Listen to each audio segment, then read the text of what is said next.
Вебинар цуврал 2. Талах чихэр, нарийн бовны үйлдвэрээс гарах хаягдл усны урьдчилсан цэвэрлэгээ ба лагийн боловсруулалт.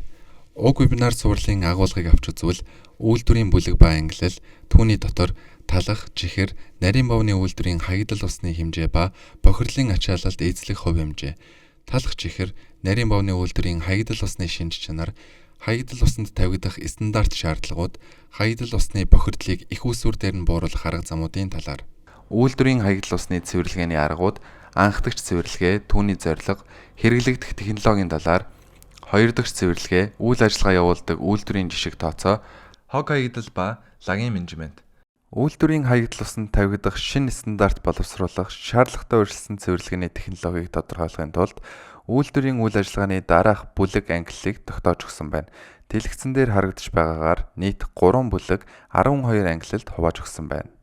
1-р бүлэгт 1-р ангиллалд сүүсүүн бүтээгдэхүүн боловсруулах үйлдвэр, 2-р ангиллалд согтууруулах ундаа ба ус ундааны үйлдвэр, 3-р ангиллалд махан бүтээгдэхүүний үйлдвэр, 4-р ангиллалд талах, чихэр, нарийн бовны үйлдвэр, 2-р бүлэгт 5-р ангиллалд арьс шир боловсруулах үйлдвэр, 6-р ангиллалд ноос угаах, боловсруулах үйлдвэр, 7-р ангиллалд сүлжмэл, нэхмэл эдлэлийн үйлдвэр, 3-р бүлэгт 8-р ангиллалд хуванцар, нийлэг эдлэлийн үйлдвэр, 9-р ангиллалд цаас, картон, цаасан автангийн үйлдвэр, 10-р ангиллалд эмийн үйлдвэр, 11-р ангиллалд химийн үйлдвэр, 12-р ангиллалд бусад үйлдвэрүүд болон худалдаа үйлчлэгээний газрууд багтана. Хүснэгтэд талах чихэр, нарийн бовны үйлдвэрээс гарах хаягдл усны хэмжээ болон бохирдуулах бодисын агуулмж, бохирдлын ачааллыг харуулж байна. Дундаж урсац гэдэг нь хоногт тухайн үйлдвэрээс ариутгах татваргын сүлжээнд нийлүүлж буй хаягдл усны дундаж хэмжээг илэрхийлнэ. Химийн хүчил төрөгчийн хэрэгцээ гэдэг нь усанд агуулгадж буй органик бохирдлыг химийн аргаар эсэлдүүлэхэд шаардлагатай хүчил төрөгчийн хэмжээг хэлдэг бол биохимийн хүчил төрөгчийн хэрэгцээ гэдэг нь усанд агуулгадж буй органик бохирдлыг бичил бит ашиглах буюу биохимийн аргаар эсэлдүүлэхэд шаардлагатай хүчил төрөгчийн хэмжээг тус илэрхийлнэ. Талах чихэр нарийн бовны үйлдвэрийн хаягдл усны онцлог шинж чанаруудыг харуулж байна. Химийн хэрэгцээ хүчил төрөгч болон умбуур бодисын агуулмж, дундаж, бохирдол нь гурил, зуурмаг, өөх тос, элсэн чихэр, хөрөнгө зэрэг органик нэгдлүүдээс бүрддэг. Урьдчилсан цэвэрлэгээ нь том ширхэгтэй хатуу умбуур бодисыг зайлуулах, химийн хүчил төрөгчийн хэрэгцээг бууруулахад чиглэдэг. Тоног төхөөрөмжийг цэвэрлэх, шал угаах үед хаягдл усны найрлага өөрчлөгддөг. Бохирдлыг их усүр дээр нь урьдчилсан цэвэрлэгээ хийж бууруулах арга хэмжээнүүдийг танилцуулж байна. Хог хаягдлыг ялгах, ангилах, хог хаягдлыг органик хог хаягдл ба органик бус хог хаягдал гэж хоёр ангилна. Дайвар бүтээгдэхүүн үйлдвэрлэж ашиглах, зуурсан гурил эсвэл хуучирсан талах, малын тижэл, талхны үүрэг болгон ашиглаж болно. Аюул багатай материалаар солих, борлогдоогүй болон үлдсэн бүтээгдэхүүнүүдэд хандивлах. Усны менежментийн төлөвлөгөө, усны аудитэд үйлдвэрийн болон процессын урсгалын диаграм, усны массын балансыг боловсруулах, усыг үр ашигтай зарцуулах зорилт тавих болон усыг оновчтой ашиглах арга техникийг хэрэгжүүлэх зэрэг багтана. Бүтээгдэхүүний оновчлолын хувьд нийлмэл урьдчилсан цэвэрлэгээний процессуудыг хэрэглэх, технологи болон тоног төхөөрөмжийн хуваарлтыг оновчтой болгох шаардлагатай. Ажиллах хүчний оролцооны хувьд багийн удирдлагуудыг оновчтой арга зүйд сургах болон үйлдвэрийн бүх ажилчдыг өөрсдийн ажлын байрны онцлогтой холбоотой асуудлыг шийдвэрлэхэд оролцуулах зэрэг багтана. Талах чихэр, нарийн бовны үйлдвэрийн хаягдл усыг урьдчилсан цэвэрлэгээ хийх сайн туршлагуудаас дурдвал химийн хүчил төрөгчийн ачааллыг бууруулах, ус зайлуулах цэгүүдэд ирсэн зуурмагийг барих сараалж суйрлуулах, зуурмагийг хялбар, хурдан цуглуулж авахын тулд ус зайлуулах сувгийг нүүлгэн шилжүүлэх, ажилтны оролцоо, багийн удирдлагыг оновчтой арга зүйд сургах, үйлдвэрийн бүх ажилчдыг өөрсдийн ажлын байрны онцлогтой холбоотой асуудлыг шийдвэрлэхэд оролцуулах. Бохирдсон болон бохирдоогүй усны урсцыг салгах гэдэг нь бохирдлын агуулмж, цэвэрлэгээний арга технологи дээр үндэслэн урсцыг ялгаж салгах гэсэн үг юм. Бохирдоогүй хаягдл усыг ялгаснаар цэвэрлэгээгүйгээр шууд дахин ашиглах боломжтой. Тоног төхөөрөмжийн цэвэрлэгээг оновчтой болгох гэдэг нь тоног төхөөрөмжөө угаахын өмнө хуурай цэвэрлэгээ хийхийг хэлж байгаа юм. Мөн бага хэмжээний усаар олон шат амжилттай цэвэрлэгээ хийж, ингэснээр эцсийн цэвэрлэгээний усыг тоног төхөөрөмжийн өөр хэсэг цэвэрлэхэд ашиглах боломжтой юм. Хаягдл усны цэвэрлэгээний түвшин ба ариутгах татваргад нийлүүлэх чанарын стандартад үйлдвэрийн газрууд ариутгах татваргын төвлөрсөн сүлжээнд нийлүүлж буй хаягдл усны хэмжээ болон Үйлдвэрийн ангиллаас хамаарч ялгаатай стандартыг дагаж мөрдөхөөр тусгаж өгсөн. Ахуйн хэрэглэнээс гарсан зөөврийн хаягдлус хоногт 15 м3-с бага хаягдлус гаргадаг үйлдвэрүүдийн хаягдлусанд ээлтэг түвшний цэвэрлэгээ хийж А хавсралтын А1 хүснэгтэд заасан стандартын шаардлагад нийцүүлэн ариутгах татваргын төвлөрсөн сүлжээнд нийлүүлнэ. Хэрэв үйлдвэрийн хаягдлус нь ээлтэг цэвэрлэгээний дараа А1 хүснэгтэд заасан стандартын шаардлагыг хангаагүй бол L1 түвшний цэвэрлэгийг зайлшгүй хийхийг шаардна. Үйлдвэрээс хоногт гарах хаягдал усны хэмжээг үйлдвэрлэл явагдаж байх үед тогтооно. Зогсолт хийсэн хугацаа нь хаягдал усны эзэлхүүнийг бууруулах тул тооцоололд оруулахгүй. Хоногт 15 м3-с их хаягдал ус гардаг бол тухайн үйлдвэр L1 түвшний цэвэрлэгээ хийх шаардлагатай. Хоногт 240 м3-с их хаягдал ус гардаг бол тухайн үйлдвэр L2 түвшний цэвэрлэгээ хийх шаардлагатай. Хаягдал усны гаргалгааны шугам дээрх хаягдал усны тоолуураар бодит хэмжилт хийдэггүй тохиолдолд хаягдал усны эзэлхүүнийг хуульд заасны дагуу хангагч байгууллагатай байгуулсан гэрээ эрх бүхий байгууллагаар баталгаажсан тухайн үйлдвэрийн цэвэр усны тоолуурын заалтыг үндэслэн тооцно. Тухайн үйлдвэр нь өөрийн ангиллалд хамаарах цэвэрлэгээний байгууламжгүй бол хаягдал усыг L1 эсвэл L2 түвшний цэвэрлэх байгууламжид нийлүүлж цэвэрлэх шаардлагатай. Эрх бүхий байгууллагаас тусгаалan зааварчлаагүй бол ахуйн хаягдал ус энэ стандартын А хавсралтын А1 хүснэгтэд заасан шаардлагыг хангаж байгаа тохиолдолд хаягдал усаа урьдчилан цэвэрлэх үүргээс чөлөөлөгдөнө. Тэг 8, 12 дугаар ангиллал ашиглагч нь хоногт 15 м3-с их хэмжээтэй хаягдал ус зайлуулдаг бол А хавсралтын А1 хүснэгтийн шаардлагыг хангахуйц хаягдал ус гаргах урьдчилан цэвэрлэх байгууламжийг суйрлуулна. Ариутгах татваргын сүлжээнд нийлүүлэх ариутгах татваргын төвлөрсөн сүлжээний ашиглагчийн ангилалт тус бүрийг хаягдал усанд дах бохирдуулах бодисын зөвшөөрөгдөх дээд хэмжээ ба физик үзүүлэлтийн дээд хязгаарыг дараах хүснэгтэд үзүүлэв. Стандартын А хавсралтын А1 хүснэгтэд тэг ангиллалын норматив утга ахуйн болон доорх үйлдвэрийн 12 ангиллалд хамаарахгүй ариутгах татваргын төвлөрсөн сүлжээний хэрэглэгч үйлдвэр үйлчилгээний байгууллагууд аж ахуй нэгжүүдэд хамаарна. Харин 12 ангиллалд багтаж буй үйлдвэрийн хувьд А1 хүснэгтийн умбуур бодис, химийн хэрэгцээт хүчилтөрөгч, биологийн хэрэгцээт хүчилтөрөгч гэсэн үндсэн 3 үзүүлэлтээс босод үзүүлэлтийг норматив утгыг мөн дагаж мөрдөнө. Талхаж ихээр нарийн бовны үйлдвэр хоногт 240 м3-с их хаягдал ус ариутгах татваргын сүлжээнд нийлүүлдэг бол умбуур бодис 100 мг/л, биологийн хүчилтөрөгчийн хэрэгцээ 200 мг/л, химийн хүчилтөрөгчийн хэрэгцээ 300 мг/л гэсэн стандартыг хангасан хаягдал усыг нийлүүлнэ.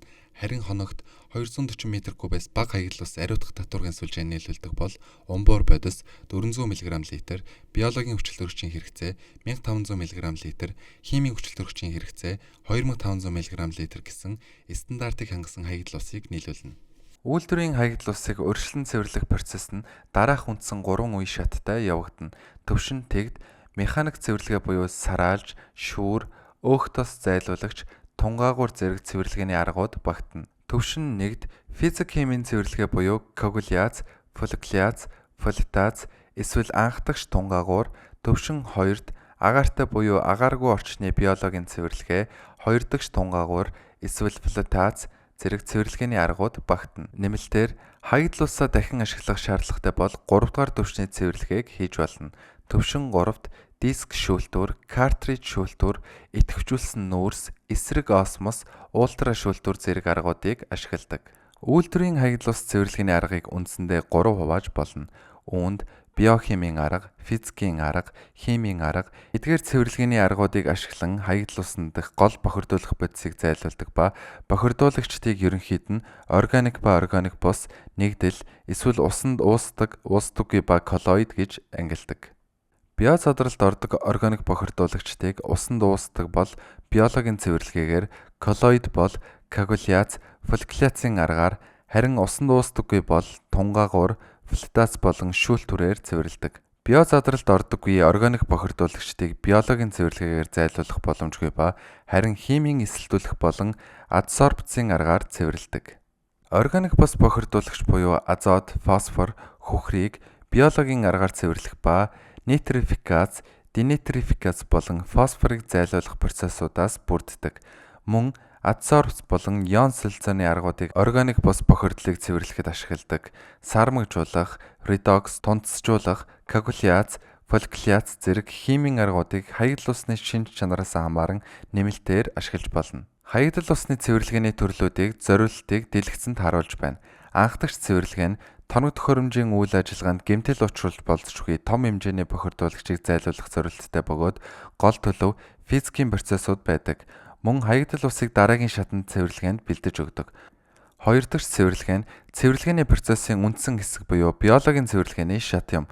Органик нэгдлүүд, азот, фосфор зэрэг гол бохирдуулагчийг зайлуулах зорилттой. Гурав дахь цэвэрлэгээ нь цэвэрлэгээний эцсийн шат бөгөөд цэвэрлсэн хаягдал усаа дахин ашиглах эсвэл байгальд нийлүүлэх зорилттой физик ба химийн процесс юм. Анх дахь цэвэрлэгээний механик төхөөрөмж, шугам хоолойг бөглөрөх, гэмтгээс хамгаалах, биологийн цэвэрлэгээний үр дүнтэй үйл ажиллагааг хангах, биологийн цэвэрлэгээнд органик бохирдлын ачааллыг бууруулах, цэвэрлэх байгууламжийг хэд их ачаалттай ажиллахаас урьдчилан сэргийлэх зорилттой. Анх дахь цэвэрлэгээний шатанд дараах цэвэрлэгээний аргууд багтдаг. Үүнд сараалж шүүлтүүр, элс баригч, тунгаагуур, өөх тос баригч, саармагжуулагч, тунгаагуур, жигдрүүлэх сан. Та бүхэнд анх дахь цэвэрлэгээний тэг төвшөнд ашигладаг технологиудыг танилцуулж байна. Анх дахь цэвэрлэгээнд ашигладаг үндсэн технологи нь сараалж болон шигшүүр юм. Уг технологийн зорилго нь том ширхэгтэй хатуу хэсгүүдийг зайлуулах, тоног төхөөрөмжийг хамгаалахад оршдог. Үйлдвэрийн хаягдал усыг цэвэрлэхэд олон төрлийн сараалж төхөөрөмжүүдийг ашигладаг. Тухайлбал хаваас самгчтай сараалжийг том хэмжээтэй хатуу хоог хаягдлыг шүүж цэвэрлэхэд ашигладаг ба энэ нь гар болон автомат ажиллагаатай байж болно. Хүрдэн сараалж хатуу бодисыг салгахад нарийн тор эсвэл нүхтэй автан бүхий эргдэг хүрд ашигладаг ба хаягдал ус барабан хүрдэн дундуур урсах үед хатуу бодисыг сараалжны гадаргуу дээр баригдаж дараа нь механик цэвэрлэгээний аргаар цэвэрлэнэ. Тухайн дорог төхөөрөмжийн ажиллах зарчмыг дэлгэцээр харуулж байна. Элс баригч систем.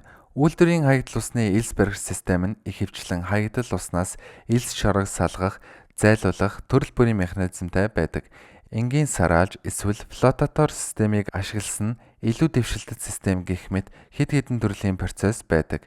Элс баригч системийн үндсэн ажиллах зарчим нь хүндийн хүчийг салгах хүч болгон ашигладаг юм. Өөх тос баригч буюу хамагч нь хаягдал уснаас өөх тосыг салгаж ялгах зорилттой.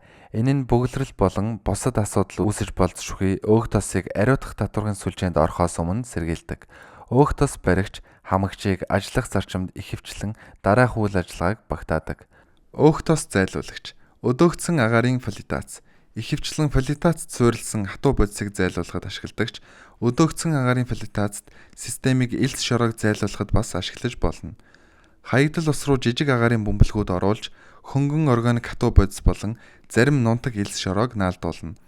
Хөвөгч хатуу бодисуудыг усны гадаргуу дээр хөвөн гарч ирэхээр хамж цуглуулах замаар цэвэрлэгээ хийгддэг. Харин одоо анх дахь цэвэрлэгээний 1-р түвшинд ашиглагддаг технологиудыг танилцуулъя. Жигдрүүлэх сан. Уг технологийн зориулт нь үйлдвэрийн хаягдал усыг хадгалах, буфер эсвэл жигдрүүлэх сангууд нь хаягдал усны урсцыг зохицуулах, хаягдал усан дах бүх ус аггүй бохирдуулагч бодисыг сайтар холих зориулттай. Эдгээр сангийн ажиллах зарчим нь хаягдал усны урсгалын хурд, найрлага, pH-ийн өөрчлөлтийг тэнцвэржүүлэх зорилготой бөгөөд мөн үйлдвэрийн хаягдал усыг дамжуулах болон дараагийн шатны тусгай байгууламжид цэвэрлэгээ хийхээс өмнө түр хадгалах зорилттой. Анх дахь тунгаагуур нь тунгаах хурд, лагийн гүн, булангарын түвшнийг хэмжих замаар тунгаах ажиллагааны үр дүнд хяналт тавьж, үйл ажиллагаатай холбоотой аливаа асуудлыг тодорхойлж, засаж залруулах арга хэмжээ авах зорилттой цэвэрлэгээ юм. Дэлгэцэн дээр анх дахь тунгаагуурын төрлүүдийг харуулж байна. Дугуй хэлбэртэй тунгаагуур, тэгш өнцөг хэлбэртэй тунгаагуур, ламелла тунгаагуур, анх дахь тунгаагуурын үйл ажиллагааны явцад дараах асуудлууд үүсч болдог. Усны хангамж нь насосоор биш гравитацийн хүчээр урсдаг байх, лагийн зайлуулалт хангалтгүй байх, гидравлик хит ачаалал үүсэх, хэрэв лаг суух хугацаа хэд урт байвал ферментжүүлэх эсвэл денитрофикацийн процесс явагдах эрсдэлтэй. Фоллитац явагдсны улмаас лаг хөвөн гарч ирэх боломжтой. Хайлах суваг хаалтаар тоноглогдоогүй байх. Коагуляц, фолликуляцийн процессын үед мөн хаягдал усны булангар нь өнгийг бууруулдаг. Коллоид болон органик бодис зэрэг жижиг хэмжээтэй уусаагүй холцын тогтворгүй байдал, бөөгнөрл нь хаягдал усны булангарыг арилгах өнгийг багасгахад нөлөөлж цэвэр тунгалаг өнгөтэй цэвэрлэгдсэн ус гардаг. Коагуляцийн процессд дараах процессууд багтана.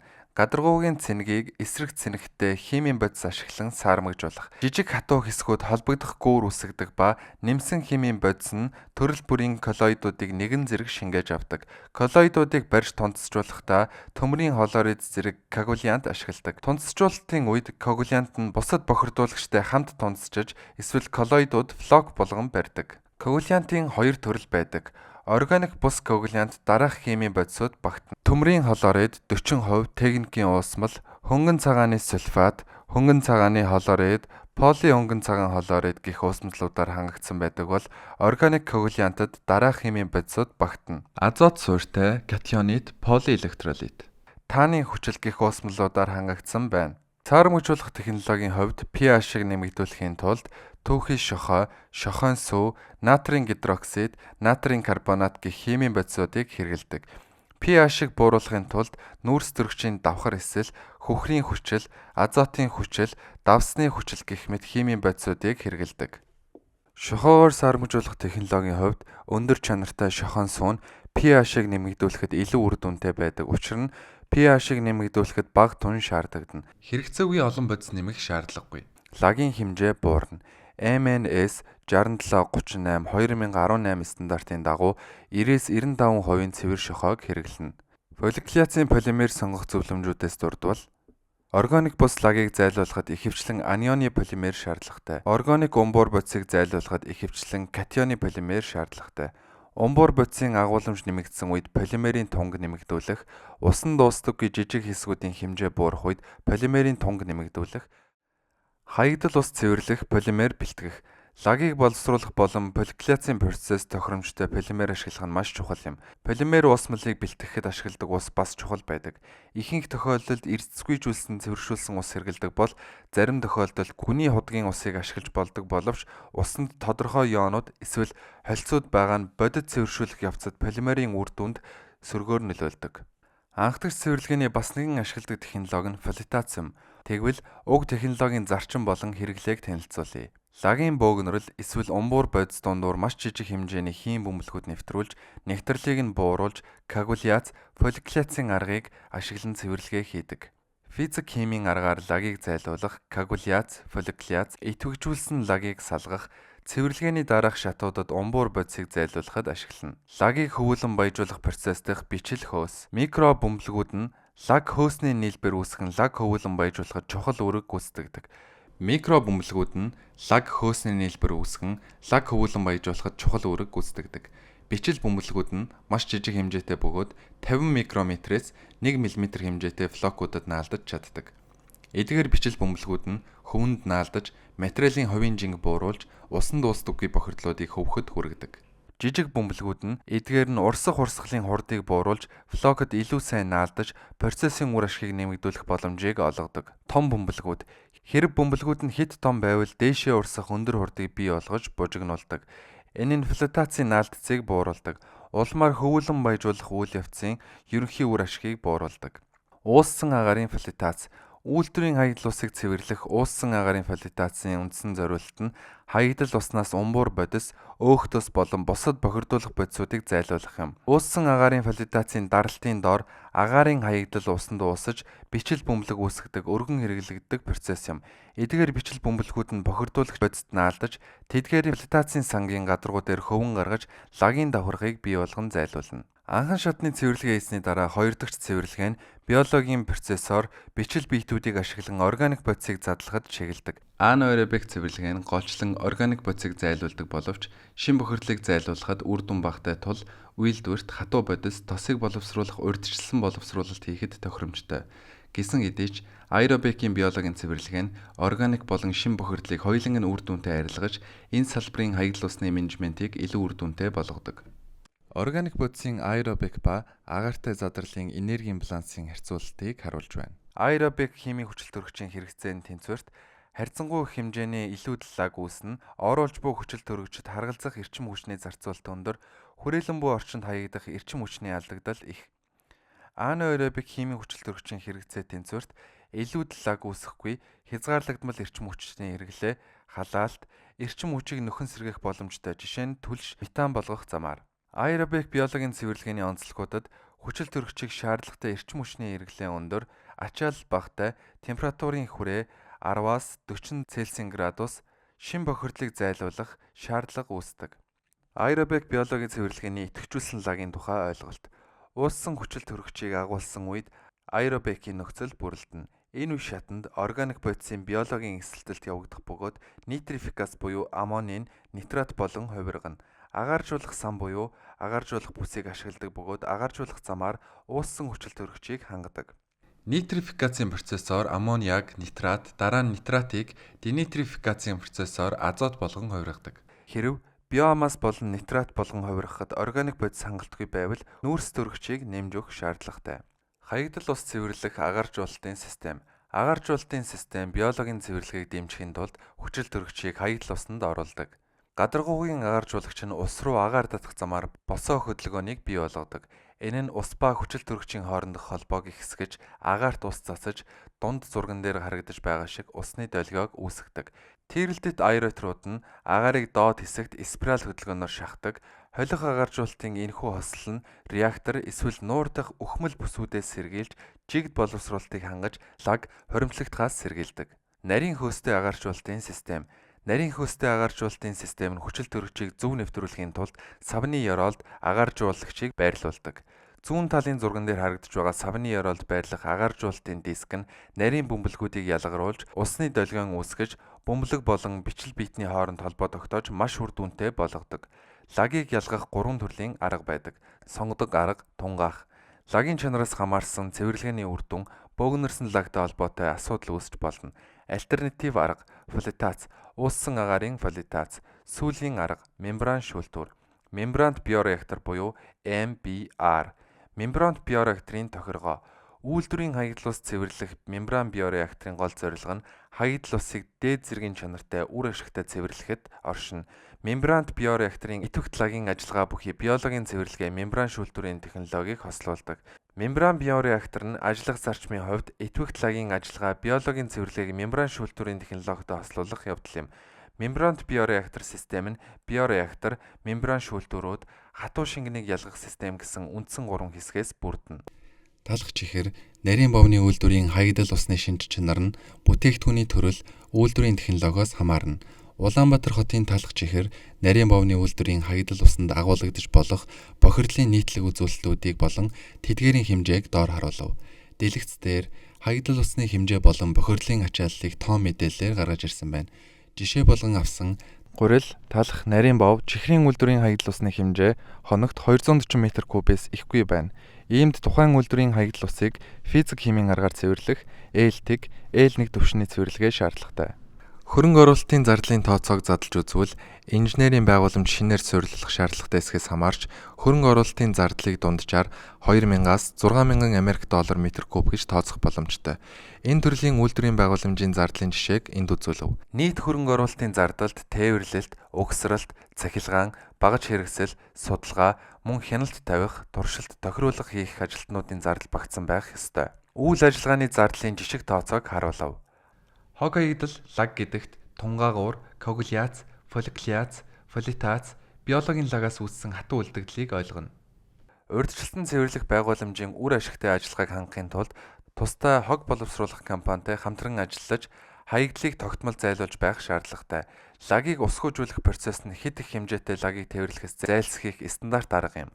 Гэхдээ зардал ихтэй. Усгүйжүүлсний дараа үйлдвэрийн ангиллаар тооцсон лаг үйлдвэрлэл ихэвчлэн 20% хувь ашилттай лагийг үүсгэдэг. Лагийн боловсруулалтыг лагийн хэмжээг бууруулах болон лагийг багасгах, докторжуулах гэсэн 2 үе шатад хувааж үздэг. Сүүлийн үе шатад газар шороонд ашиглах, хөдөө аж ахуй, дэд бүтцэд шатаах, лагийг булах, дахин сэргээж ашиглах. Лагийн боловсруулалтын орчин, химийн орчин, органик бус орчин, органик орчин гэж ангилна. Лагийн боловсруулалтын гравитацийн өтгөрүүлэгч биологийн лаг нь 20-с 40 кг хуурай бодис агуулдаг бол эрдэс лаг нь 100-аас 200 кг хуурай бодисыг агуулдаг байна. Лаг боловсруулалтад механик өтгөрүүлэгчийг мөн ашиглаж болдог. Энэ процесст ус зайлуулах тавцан эсвэл зайлуулах хүрдийг ашигладаг. Ус ба лагийг үр дүнтэй ялгахын тулд полимер нэмдэг ба 5-аас 7% хувь ашилттай биомассыг үйлдвэрлэж гаргадаг нийлмэл процесс юм. Лаг боловсруулалтын усгүйжүүлэх технологи. Хамгийн түгээмэл ашигладаг 3 технологийн хувьд туусан пресслэгч, хавтан пресслэгч, декантер центрифуг. Үлдэгдэл хуурай бодисын хэмжээ 15-аас 40% байдаг. Анхаарал тавьсан явдалд баярлалаа.